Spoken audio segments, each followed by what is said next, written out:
In the series of real number, we are doing today exercise 1.2 and the question number 1 says, prove that root 5 is irrational. So see इसका solution. Root 5 irrational हमें proof करना है. तो जब भी ऐसा question होगा कि हमें किसी नंबर को इरेशनल प्रूफ करना होगा तो हम करेंगे इसको कॉन्ट्राडिक्शन मेथड से. This is a perfect way of doing this type of question. Okay, so we will prove it by contradiction method. Contradiction method क्या है? कॉन्ट्राडिक्शन मेथड ये है कि हमें इसको अगर इरेशनल प्रूफ करना है तो हम मान लेंगे कि ये नंबर रेशनल है और इसको एट द एंड हम गलत प्रूफ कर देंगे इस स्टेटमेंट्स को, तो ऑटोमेटिकली वो प्रूव हो जाएगा कि ये स्टेटमेंट करेक्ट है. ओके, सो रूट 5 को हमने क्या मान लिया कि ये एक रेशनल नंबर है. नाउ अब हम टू इंटीजर्स ले रहे हैं ए एंड बी. ओके, ये दो इंटीजर्स हमने अज्यूम किए हैं और हम कह रहे हैं कि B does not equals to 0 है. ये स्टेटमेंट हम इसलिए अज्यूम कर रहे हैं क्योंकि हमें पता है कि रेशनल नंबर वो होता है जिसको हम पी अपॉन क्यू की फॉर्म में लिख सकते हैं. क्या होता है रेशनल नंबर? जिस नंबर को हम पी अपॉन क्यू की फॉर्म में लिख सकें और ये दोनों क्या होने चाहिए? इंटीजर्स होने चाहिए, right. And Q does not equals to होना चाहिए 0. यही होता है रेशनल नंबर. इसीलिए क्योंकि हमने रूट 5 को रेशनल नंबर लिया इसीलिए हमने दो नंबर अज्यूम किए. जैसे हम यहाँ रेशनल नंबर को पी अपॉन क्यू फ्रैक्शन में मानते थे, यहाँ पर हमने ए अपॉन बी में ले लिया है. और ये क्या है? अपनी लोवेस्ट फॉर्म में है, यानी कि ये को प्राइम्स है, यानी कि ए अपॉन बी समझ लीजिए आपकी 1/2. अगर मैं एक नंबर लिखूं 1/2 यानी कि इसको हम और कैंसिल करके शॉर्ट नहीं कर सकते, ये अपनी शॉर्टेस्ट फॉर्म में है. ऐसे ही हमने अज्यूम किया एक नंबर ए अपॉन बी जो कि शॉर्टेस्ट फॉर्म में है. नाउ इफ आई से अ नंबर 3/9, तो क्या ये को प्राइम्स है? नहीं, क्योंकि ये क्या है? को प्राइम्स वो होते हैं जिसका सिर्फ एक ही फैक्टर होता है. कॉमन फैक्टर दोनों का 1 हो ओनली तो वो को प्राइम होंगे. बट हम इसको अभी कैंसिल करके और शॉर्ट फॉर्म में कन्वर्ट कर सकते हैं, इसलिए ये को प्राइम नहीं है. हमें ऐसा नंबर लेना है जो को प्राइम हो यानी कि अपनी शॉर्टेस्ट फॉर्म में हो. तो हमने ए और बी ऐसे नंबर ले लिए. तो रूट 5 क्या होगा? A upon b. Okay, root 5 equals to a upon b. B यहाँ डिवाइड में इस साइड जाएगा तो ये हो जाएगा b root 5 equal to a. अब दोनों साइड स्क्वायरिंग कर देंगे तो विल गेट बी स्क्वायर और अंडर रूट 5 का स्क्वायर करेंगे तो वो 5 होता है, क्योंकि रूट 5 इंटू रूट 5 क्या होता है? 5 होता है. एंड ए का स्क्वायर करेंगे तो ये आ जाएगा. इसे मान लेंगे इक्वेशन नंबर 1.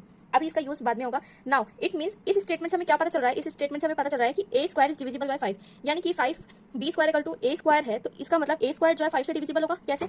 वो ऐसे कि अगर मैं इसको ऐसे लिख दूं, यानी कि 5 ए स्क्वायर को कंप्लीटली डिवाइड कर रहा है तो हमें एक आंसर मिल रहा है बी स्क्वायर, यानी कि हम ये कह सकते हैं कि A square is divisible by 5.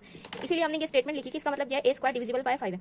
So bye theorem. कौन सी थ्योरम? मैंने प्रीवियस वीडियो में अपनी थ्योरम्स कराई है. एक्सरसाइज 1.2 से पहले 2 थ्योरम्स है एनसीईआरटी टेक्स्ट बुक में, आप उस वीडियो में जाकर देख सकते हैं कि हम किस थ्योरम की बात कर रहे हैं. वो थ्योरम कहती है कि अगर ए स्क्वायर डिविजिबल बाय 5 है तो ए भी डिविजिबल बाय 5 होगा. तो हमने क्या प्रूफ कर दिया कि ए डिविजिबल बाय 5 है. नाउ अब हमने ए कोई वैल्यू अज्यूम कर लिया 5k के equal. Okay, now a is equals to 5k. Both side square करेंगे अगेन तो a स्क्वायर इक्वल्स टू 5 का स्क्वायर 25 हो जाएगा एंड k स्क्वायर हो जाएगा. नाउ अब a स्क्वायर की वैल्यू हमारे पास ये है और फर्स्ट इक्वेशन जो हमने अज्यूम की थी a स्क्वायर की वैल्यू वो है 5b स्क्वायर. इन दोनों को इक्वेट करेंगे, a स्क्वायर की वैल्यू रख देंगे इस इक्वेशन तो हमें मिलेगा 5b square equals to 25k square. इसको और फर्दर सॉल्व करेंगे तो b square is equals to 5k square मिलेगा. 5 से 25 5 टाइम कैंसिल हो जाएगा तो हमें मिलेगा b square equals to 5k square. It मतलब इट मीन्स जो बी स्क्वायर है वो डिविजिबल बाय 5 है. अभी जैसे मैंने आपको यहाँ समझाया, सिमिलरली बी स्क्वायर भी 5 से डिविजिबल है. अगर बी स्क्वायर डिविजिबल बाय 5 है तो बी भी क्या होगा? 5 से डिविजिबल होगा by theorem. So therefore a and b, इसका मतलब क्या है? देखो, a is divisible by 5, b is divisible by 5, यानी कि ए और बी जो है ये दोनों किससे डिवाइड हो रहे हैं? 5 से डिवाइड हो रहे हैं. यानी कि इन दोनों का कॉमन फैक्टर क्या है? अब ए और बी का एक तो हमें पता है कॉमन फैक्टर 1 है और एक अभी हमें यहाँ से मिला कि ए और बी का कॉमन फैक्टर क्या आ रहा है? 5 भी आ रहा है. इट मीन्स अब ये को प्राइम्स नहीं है. ये हमारे क्या कर रहा है? जो अजम्पशन था उसको कॉन्ट्रडिक्ट कर रहा है. जो हमने माना था कि ए एंड बी को प्राइम है, इनका कोई कॉमन फैक्टर नहीं है, बट ये रॉन्ग है.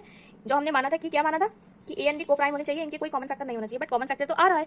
सो हमारा अजम्पशन गलत हो गया कि रूट 5 क्या है? रेशनल नंबर है. कि रूट 5 रेशनल नंबर है, ये हमारा अजम्पशन रॉन्ग प्रूव हो गया. Hence root 5 is irrational. अगर हमारा अजम्पशन गलत प्रूव हो गया तो हमने आंसर ऑटोमेटिकली क्या प्रूव हो जाएगा कि रूट 5 क्या है? इरेशनल है. Now will do the next question. Now our next question is prove that 3 plus 2 root 5 is irrational. So let's see how we'll do it. So see, let 3 plus 2 root 5 is rational. इसको भी अगर हमें irrational proof करना है तो contradiction method से proof करेंगे. क्या मान लिया हमने? क्योंकि हमें इसे इरेशनल प्रूफ करना था तो हमने इसको लेट कर लिया कि ये एक रेशनल नंबर है. अब ए एंड बी हमने दो ऐसे इंटीजर लिए हैं जिनकी कोई कॉमन फैक्टर नहीं है अदर देन 1. सिर्फ 1 कॉमन फैक्टर है और कोई फैक्टर नहीं है और b does not equals to 0. मान लेते हैं कि फॉर एग्जांपल ये 3/4 भी हो सकता है, ये 1/2 भी हो सकता है. ओके, 7/8 भी हो सकता है. ये ऐसे फ्रैक्शंस हैं, ये a अपॉन बी ये ऐसे फ्रैक्शंस हैं जिनकी कोई कॉमन फैक्टर नहीं है.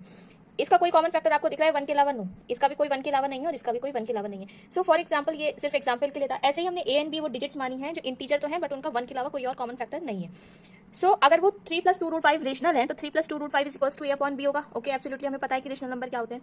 नाउ यहाँ 3 प्लस में अपोजिट साइड जाएगा तो माइनस में हो जाएगा. अब ए अपॉन बी -3, इसका हम एलसीएम लेंगे तो क्रॉस मल्टीप्लाई करेंगे तो एलसीएम लेके क्या आएगा? a -3 अब b upon b. 2 root 5 is equals to a -3b upon b आ गया. अब 2 यहाँ रूट 5 के साथ मल्टीप्लाई में अपोजिट साइड जाएगा तो डिवाइड में आएगा, तो क्रॉस मल्टीप्लाई हो जाता है. यहाँ से जाएगा मल्टीप्लाई से तो अपोजिट साइड डिवाइड में आ गया, इसके साथ डिवाइड में आ गया, यानी कि रूट 5 इज इक्वल्स टू आ गया a -3b अपॉन 2b के. सिंस अब हमें पता है कि ये number a -3b upon 2b, ये नंबर हमें क्या दिख रहा है? एक रेशनल नंबर है, राइट. अगर ये रेशनल नंबर है तो अगर ये रूट 5 के इक्वल है तो डेट मीन्स रूट 5 भी रेशनल होना चाहिए, है ना. अगर 3/4 एक नंबर है और वो किसी वैल्यू के इक्वल है, दैट मीन्स अगर ये वैल्यू अगर रेशनल है तो ये वैल्यू भी रेशनल होनी चाहिए. सिमिलरली अगर a -3 भी अगर एक रेशनल नंबर है तो रूट 5 भी रेशनल नंबर होना चाहिए. राइट। सो लेकिन हमें पता है, अभी हमने क्वेश्चन नंबर 1 में प्रूफ किया था कि रूट 5 क्या है, इरेशनल है। अभी हमने प्रूफ किया है क्वेश्चन नंबर 1 में रूट 5 क्या है, इरेशनल है, but we know that root 5 is irrational. So हमने अजम्पशन क्या मानी थी अपनी कि 3 + रूट 5 क्या है, रेशनल, जो कि क्या हो गई है, रॉन्ग प्रूव हो गई है कि 3 + 2 रूट 5 क्या है, rational.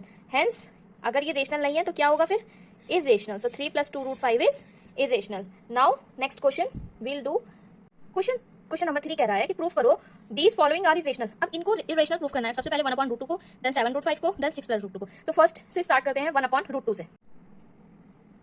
So will do it again by contradiction method. ठीक है, हमें प्रूव करना है 1/√2 को इरेशनल। सो हमने कॉन्ट्रडिक्शन मेथड से मान लिया कि 1/√2 एक रेशनल नंबर है। अगर 1/√2 रेशनल नंबर है तो यानी कि वो इक्वल होगा a/b के, क्योंकि रेशनल नंबर क्या होता है, ऐसा नंबर होता है जिसको हम a/b की फॉर्म में लिख पाएं। और a और b क्या होने चाहिए, integers, and they have no common factor. इनका कोई कॉमन फैक्टर नहीं होना चाहिए अदर देन 1, सिर्फ 1 कॉमन फैक्टर होना चाहिए। और b क्या हो, does not equals to 0। So 1/√2 equals to a/b। Now cross multiply करेंगे तो b 1 के साथ मल्टीप्लाई हो जाएगा एंड √2 a के साथ मल्टीप्लाई हो जाएगा, तो b इक्वल्स टू a√2 आ जाएगा। नाउ अब b इक्वल्स टू यहाँ a √2 के साथ मल्टीप्लाई में इस साइड जाएगा तो b के साथ डिवाइड में आ जाएगा, तो √2 किसके इक्वल आ गया, b/a के। अब हमें क्या दिख रहा है कि b/a क्या है, इंटीजर्स है। तो अगर b/a आर इंटीजर्स है तो b/a क्या हुआ, एक रेशनल नंबर होगा। अगर b/a एक रेशनल नंबर होगा तो ऑब्वियसली √2 भी एक रेशनल नंबर होना चाहिए। लेकिन हमें पता है और हमने ये बात प्रूफ भी करी है प्रीवियस क्वेश्चन में कि √2 क्या होता है, एक इरेशनल नंबर होता है। सो हमारा एजम्पशन क्या हो गया, गलत हो गया कि 1/√2 क्या है, रेशनल है। हेंस जब 1/√2 रेशनल नहीं है तो 1/√2 क्या प्रूफ हो गया, that 1/√2 is irrational. Now second is 7√5. Now second part is 7/5. We have to prove that 7/5 is irrational. By contradiction method हमने मान लिया कि 7√5 क्या एक रेशनल नंबर है। हम इसको रेशनल नंबर को रॉन्ग प्रूफ कर देंगे तो एट लास्ट हमारा आ जाएगा कि ये नंबर इरेशनल है। तो चलो देखो कैसे करेंगे। 7√5 को अगर हमने रेशनल नंबर माना है तो 7√5 a/b के इक्वल होगा, क्योंकि कोई भी रेशनल नंबर किस फॉर्म में होता है, a/b की फॉर्म में होता है। और ये भी क्या होता है, इंटीजर्स, और b डज नॉट इक्वल होना चाहिए 0 के। और यहाँ a और b क्या है, को प्राइम है, यानी कि इनका 1 के अलावा कोई और कॉमन फैक्टर नहीं है। जैसे कि हम एग्जाम्पल कह सकते हैं को प्राइम्स के, क्या क्या एग्जांपल हो सकते हैं को प्राइम्स के, फॉर एग्जांपल 1/2, 3/4 या 5/7, यानी कि इनका 1 के अलावा कोई और कॉमन फैक्टर नहीं है। सो यहाँ b डिवाइड में a के साथ अपोजिट साइड जाएगा तो मल्टीप्लाई में आ जाएगा।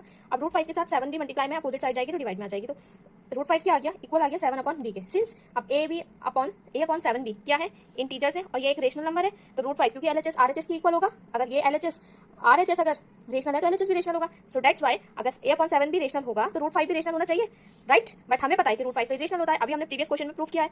सो हमारा एजम्पशन क्या हो गया, रॉन्ग हो गया कि √5 क्या है, रेशनल है। रेशनल है कि रॉन्ग प्रूफ हो गया, यानी कि ये रेशनल नंबर नहीं है, रेशनल नंबर नहीं है तो क्या होगा, 7√5 क्या है, इरेशनल नंबर है। So now come to the third part. Third part says 6 + √2। अब हमें इसको रेशनल प्रूफ करना है। बहुत इजी, वेरी सिंपल प्रूफ है कि 6 + √2 को अगेन रेशनल नंबर अज्यूम कर लीजिए। By contradiction method you have to write the first line कि by the method of contradiction let 6 + √2 is rational number. तो 6 + √2 को लेट किया हमने a/b के इक्वल, और a/b क्या है, हर क्वेश्चन के जैसे हमने प्रूफ किया उसी की तरह आपको लिखना है कि ये क्या है, इंटीजर्स है और इनका कोई कॉमन फैक्टर नहीं है other than 1 and b does not equals to 0। Okay, so अब 6 यहाँ ऐड में अपोजिट साइड जाएगा तो सब्ट्रैक्शन में आ जाएगा। फ्रैक्शन सॉल्व करेंगे एलसीएम लेके तो क्या आएगा, √2 = a - 6b। अब a और 6 एंड b ऑल क्या है, इंटीजर्स है, तो a - 6b क्या है, रेशनल है। अगर राइट हैंड साइड रेशनल है तो लेफ्ट हैंड साइड भी रेशनल होगी। अब a - 6b/b रेशनल है तो √2 भी रेशनल होना चाहिए, राइट। लेकिन हमें तो पता है कि √2 इरेशनल है। अभी हमने प्रीवियस क्वेश्चन में सॉल्व किया था कि √2 क्या इरेशनल। सो यहाँ से हमारा एजम्पशन क्या हो गया, रॉन्ग प्रूफ हो गया कि 6 + √2 रेशनल नंबर है। हेंस 6 + √2 एक रेशनल नंबर नहीं है तो 6 + √2 क्या होगा, एक इरेशनल नंबर होगा। Hence 6 + √2 is irrational number. So यहाँ पर हमारा चैप्टर रियल नंबर कंप्लीट हो जाता है। Will do next chapter and do subscribe to the channel for more and more questions and concepts.